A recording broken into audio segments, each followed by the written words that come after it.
Our court system isn't exactly known for being the most efficient. Cases can take months, even years, to process through the system. Each individual case takes up a lot of time, resources, and paperwork to process. One significant place that this is felt is in the probate courts. When a loved one dies, the family has so many things to worry about, and managing their estate is just a small part of that.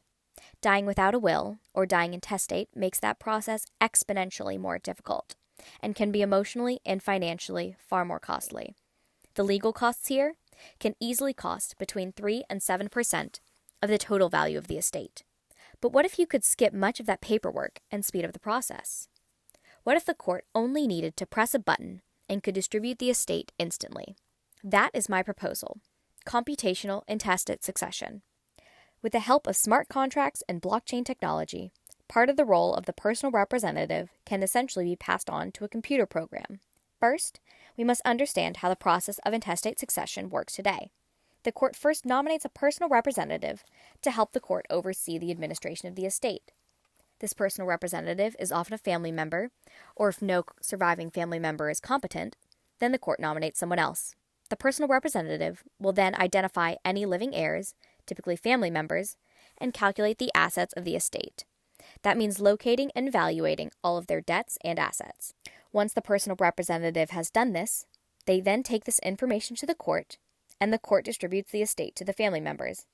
This process is time-consuming, in part because the personal representative has to wait on the court for a ruling before distributing the estate.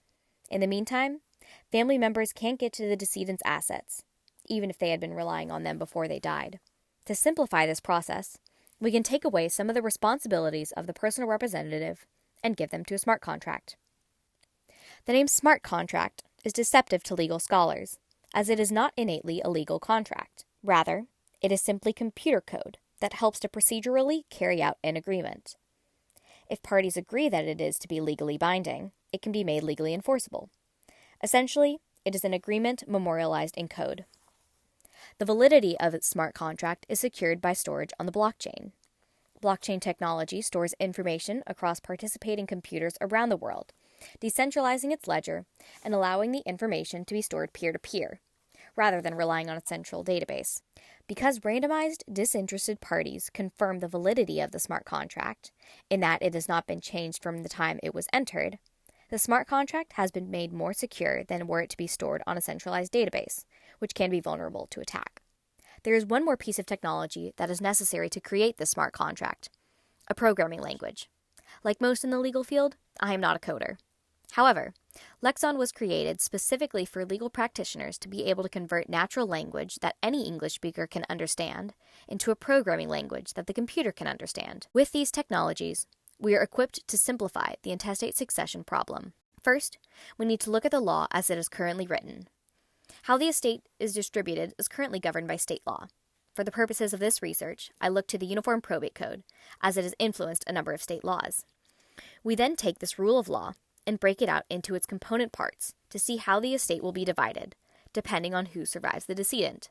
For example, let's say that Bob dies and is survived by his wife Mary and their one child Sam. We'd start at the top and ask if the decedent is survived by a spouse. He is. Then we'd ask if he's survived by any descendants. He is. Then we ask whose child Sam is, because the Uniform Probate Code distinguishes between children of the decedent and his current spouse, and children of the decedent and a non-spouse. Because Sam is a child of Bob and Mary, we end up here, with Bob's entire estate going to Mary. Now that we have this laid out, we take each of those end scenarios in the teal boxes and write those out in Lexon. We first have a space for the personal representative to input who the surviving family members are. The smart contract would then run through the flowchart, just like we did, and end up here, and would give us the same result. Bob's entire estate would go to Mary. With the help of this technology, all the personal representative would have to do is type the names of the family members into the smart contract, input the value of the estate, and the smart contract would tell her exactly what to do. Far faster than waiting for the court to do the same thing.